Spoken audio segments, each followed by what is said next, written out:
Queridos, a paz do Senhor Jesus, graças damos ao Senhor pela rica oportunidade que nos dá de estarmos aqui junto convosco através deste canal maravilhoso, consolando-vos, pois, uns aos outros com estas palavras.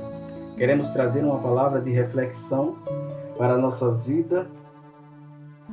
Palavra essa que se encontra no livro de 1 Samuel, capítulo 1, versículo do 9 ao versículo 12 e o versículo 14. Uma leitura alternada da palavra do Senhor, que nos diz a palavra: Então Ana se levantou depois que comeram e beberam em Siló, e Eli, o sacerdote, estava sentado numa cadeira, junto a um pilar do templo do Senhor. E o 12 vai dizer: E sucedeu que, perseverando ela em oração perante o Senhor, Eli fez atenção à sua boca. E o 14 diz: E disse-lhe Eli: Até quando estará tu embriagada? Aparta de ti este vinho. Interessante, queridos, que nesta palavra, nessa passagem, nós vemos três menções de um sacerdote, de um sumo sacerdote para uma mulher que estava em pura aflição. História essa maravilhosa que a Bíblia vai descrever, da história de uma mulher que estava sendo afligida, amargurada, que não conseguia se alimentar bem, pois a amargura de alma era grande em sua vida. E esta mulher recorre à casa do Senhor, porque a casa do Senhor é o socorro de todos aqueles que estão aflitos. Esta mulher quer uma palavra de ânimo, esta mulher quer ouvir Deus falar consigo, esta mulher está tão aflita que quer se expor diante de Deus, se ajoelhar, se derramar diante do altar do Senhor, mesmo sabendo que as mulheres ela não tinham tanto acesso, dentro do templo, mas essa mulher estava amargurada de alma. A Bíblia vai dizer que Ana estava, e Eli, como sumo sacerdote da época, querido, não estava pronto a receber aquela pessoa aflita para dar uma palavra de ânimo, para fazer uma oração junto a ela, para interceder a Deus junto a ela. A história vai dizer que este homem estava sentado junto à pilastra do templo. O que eu quero entender, o que eu quero e possamos entender dentro da palavra do Senhor, é que ao lembrarmos que quando Deus determina Moisés no monte Sinai, acerca de tudo aquilo que era necessário se construir para o templo, o Senhor disse a Moisés: faça tudo conforme o que eu te mostrei. Porque era como Deus estava dizendo: não introduza nada daquilo que você deseja ou que almeja. Porque a história vai nos dizer que quando agora o sacerdote Eli está como sumo sacerdote de Israel, existia uma cadeira dentro do templo. E uma cadeira dentro do templo, querido, é algo que para muitos é uma normalidade, mas para Deus não é. Porque Deus não designou a Moisés a construir uma cadeira dentro do templo? Tem coisas que a gente para e observa. Primeiro, a cadeira é lugar de descanso. Deus não queria que ninguém descansasse dentro do templo. Dentro do templo Ele queria alguém que servisse, alguém que estivesse pronto a interceder, alguém que estivesse pronto a oferecer sacrifício por alguém, alguém que estivesse pronto para adorá-lo, o Senhor, na sua bondade. A segunda coisa que possamos entender que Deus não quer uma cadeira introduzida dentro do seu templo é porque a cadeira ela faz com que você se sinta alguém. E na casa do Senhor é Ele que é apenas alguém. É Ele que é o Todo-Poderoso. É Ele apenas que pode receber adoração. Porque esta cadeira de Eli fez com que ele se sentisse acima das pessoas, acima da necessidade de alguém, a ponto de que ele sentar e observar o que aquela mulher estava fazendo. Não foi um sacerdote de interceder por alguém. O que eu posso entender, queridos, que quando um sacerdote está sentado na cadeira, ele está demonstrando para Deus que já está cansado, que está velho, que não tem mais condições de servir. Mas Eli introduz essa cadeira e foi o mal para o seu ministério. Porque esta cadeira de relaxamento fez com que Eli deixasse os seus filhos fazer o que queria dentro da casa de Deus.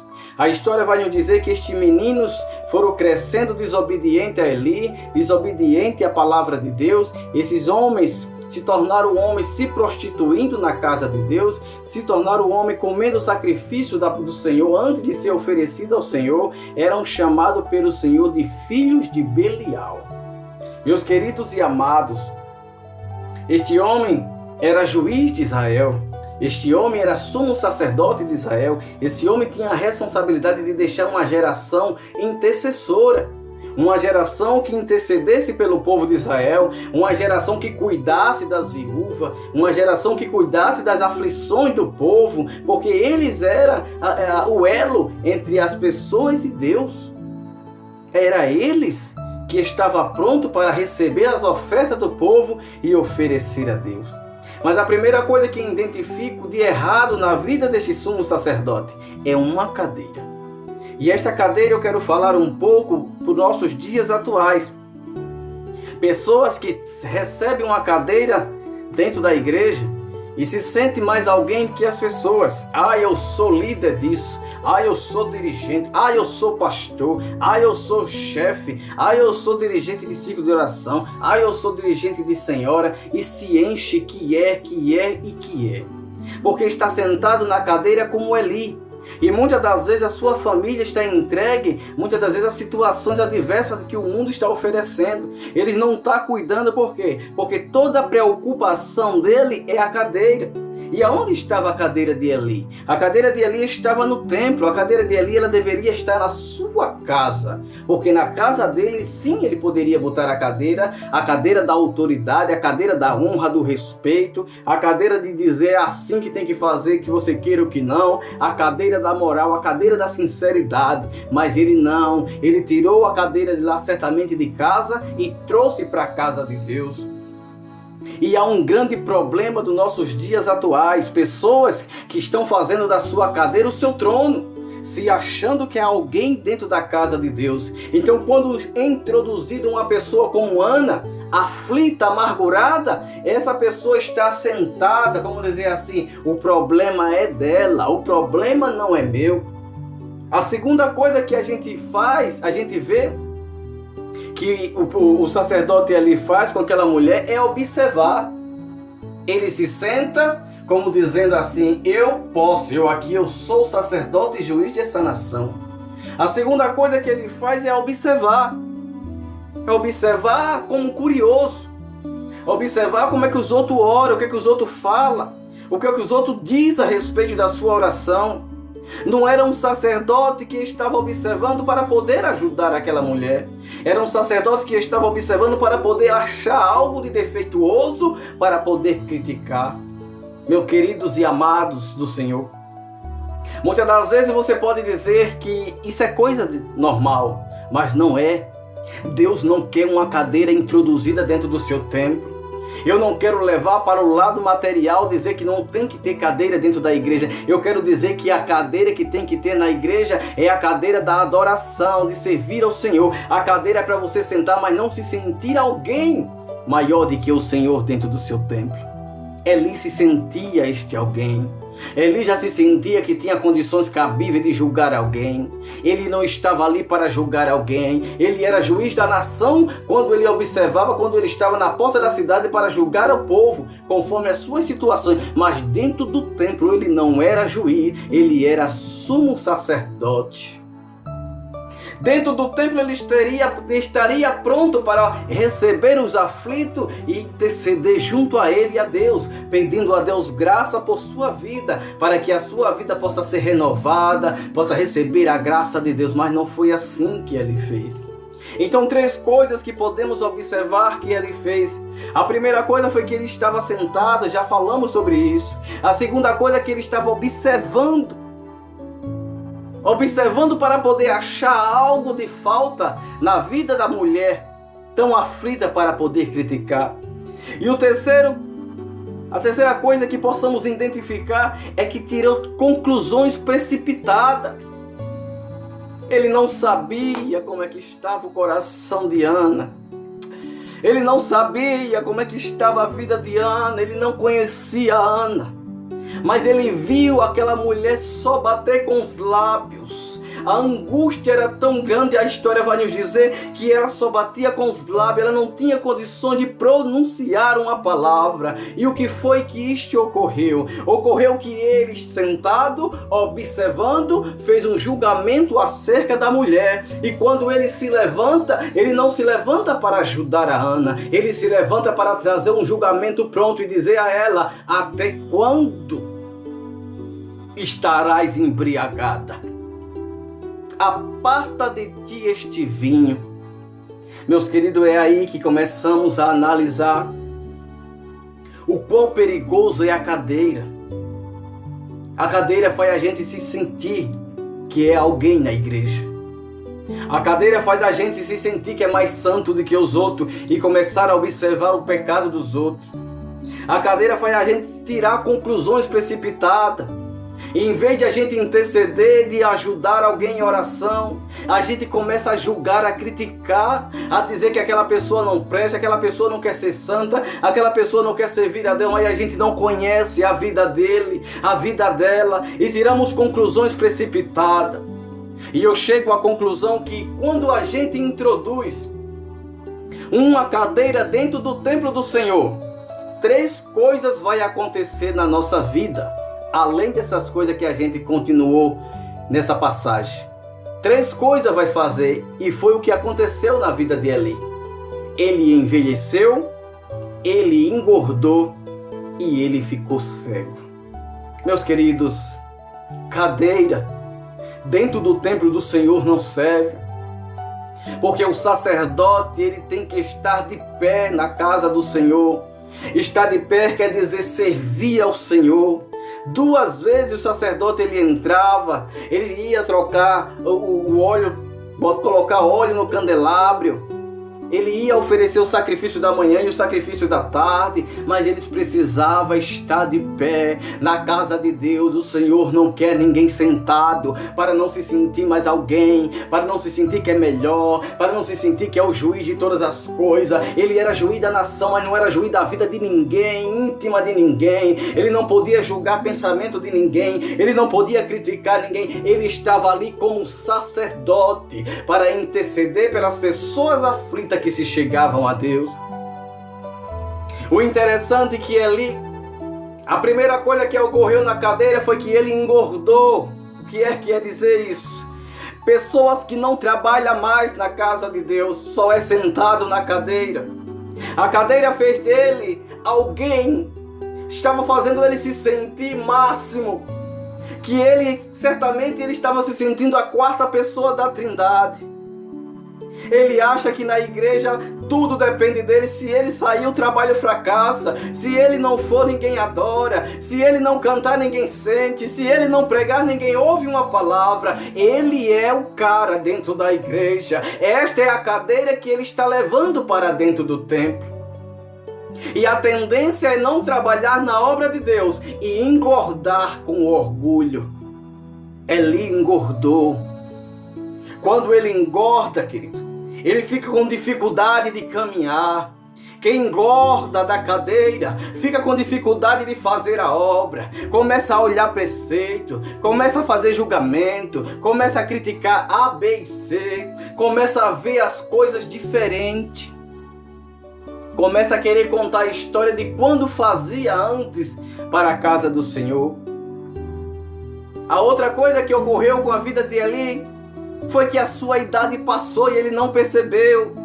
E quase nada foi feito na obra do Senhor. Por que não foi feito na obra do Senhor? Porque seus 2 filhos, Ofni e Fineia, eram homens filhos de Belial. A Bíblia vai dizer que estes homens deveriam ser preparados para assumir o sumo sacerdote no lugar de Eli. Mas a história vai dizer que eles não tinham condições. Ele prostituía com as mulheres, ele comia a carne do sacrifício. São pessoas que foram criadas na igreja, mas aí o evangelho nunca foi criado dentro dele, nunca foi arraigado, nunca foi ensinado, disciplinado da maneira que deveria ser. Criaram como se estivesse criando na igreja, como se diz. Eu criei meu filho na igreja. Igreja do Senhor não é creche. Você deve criar o seu filho na palavra, na devida palavra, na oração, no corrigir, no disciplinar, para que possamos ter uma geração adoradora, uma geração santa, uma geração que obedeça à voz do Senhor quando a gente partir dessa geração. Nós somos o sacerdote do Senhor, porque o sumo sacerdote é o Senhor Jesus Cristo. Mas nós somos o sacerdote também que trabalhamos por interceder por esta nação. Trabalhamos por interceder por este povo. E todos aqueles que chegaram a nós aflitos, precisamos olhar por eles. É por isso que Deus não quer cadeira na sua casa. Na adoração não precisa de cadeira. Na pregação não precisa de cadeira. Na oração não precisa de cadeira. Temos que se levantar e engrandecer o nome do Senhor. Duas coisas poderemos fazer: ou a gente se levanta, ou a gente se prostra em reconhecimento à grandeza deste Deus Todo-Poderoso. Mas a história vai nos dizer que depois que Eli envelheceu, depois que engordou, a coisa que veio sobre a sua vida não era outra coisa a não ser problema, porque a Bíblia vai dizer que um abismo chama outro abismo. A cadeira chamou o acomodismo chamou a gordura chamou a velhice, porque o tempo passa e ele não faz nada, e o tempo passa e ele não faz nada, e ele ficou cego. Imagine um sumo sacerdote cego na casa do Senhor, ele vai enxergar o quê? E muitas reclamações acerca dos seus filhos, mas Eli não podia mais corrigir. Oh, irmão, que geração é essa? Que geração é essa que se julga melhor do que os outros, mas não tem testemunho para dar a ninguém? A sua casa é virada, não tem uma casa justa, santa e reta. Seus filhos fazem o que querem, mas chega na igreja, quer julgar os outros. Chega na igreja, observa a oração dos outros. Chega na igreja, está sentado na cadeira se achando o máximo. O Senhor quer uma geração como Ana.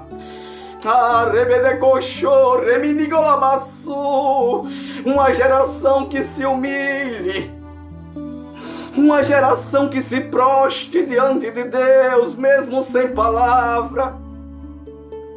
Uma geração que reconheça que não pode, que não faz e não tem. Era uma mulher amargurada. Quando o homem de Deus disse para ela: até quando tu estarás embriagada? Aparta-te deste vinho. Ela não se levanta cheia de ira. Ela olha para ele e diz: oh, meu Senhor, oh, aleluia. Ela diz: eu não estou embriagada. A minha alma está angustiada. Ela estava dizendo para o sacerdote: eu queria que o Senhor me ajudasse. Eu queria que o Senhor intercedesse junto a mim, a Deus, para que Ele obedeça, para que Ele ouça a minha voz e realize o meu desejo. Era a oração de Ana. Mas é assim com a vida do justo. Quanto ele mais ora, mais aparecem acusadores. Quanto ele mais faz para Deus, mais aparecem homens que querem dominar a sua vida. Homens que já se sentem melhor do que todos. Homens que não era nada no mundo, mas Deus chamou das trevas para a luz, tirou ele da bebedice, tirou ele da prostituição, tirou ele das drogas. Ninguém dava nada por ele, mas o Senhor resgatou para a sua casa, para servir na sua casa de pé. Mas quando dá-lhe uma cadeira a ele, ele já se sente melhor do que os outros. Em vez de ajudar alguém, ele se senta e julga. Ele se sente e observa. Ele, quando se levanta, é para trazer uma palavra de sentença aos corações aflitos. Que possamos despertar e desmanchar essa cadeira que o nosso egoísmo tem criado dentro da igreja, que o nosso egoísmo tem criado dentro do evangelho, porque nem eu sou nada, nem você é nada, mas Deus é sobre todas as coisas, porque Ele é sim, Ele é tudo que temos na nossa vida. Iremos fazer, queridos, como Ana, iremos nos humilhar, queremos sentir a presença de Deus, queremos fazer um pedido a Deus e não julgar os outros. O que precisamos aprender nesta reflexão é que a tua cadeira não vai levar você a canto algum, a não ser algo trágico. A história vai dizer que quando ele agora sai à guerra, eles agora levam a arca do Senhor para ver se conseguia vencer os filisteus. E o que ocorre é que todos ali morrem, inclusive Hófni e Finéia. E quando trazem a notícia ao sumo sacerdote, a Bíblia vai dizer que ele cai da cadeira e quebra o pescoço. Cair da cadeira é cair do ego, cair daquilo que você criou, achando que é muita coisa. E quando você cai, quebra o pescoço, porque o pescoço fala do corpo que liga com a cabeça. E a cabeça é Cristo. Fala que você está desligado daquilo que deveria estar ligado. Que o Senhor nos guarde, que o Senhor nos ajude a quebrar esta cadeira, antes que essa cadeira quebre o nosso pescoço. E a gente se desligue das coisas do Senhor. Que o Senhor nos ajude e nos guarde. Console uns aos outros com estas palavras. Compartilhe, dê um like. Faça que a obra de Deus crescer em nome de Jesus. Amém.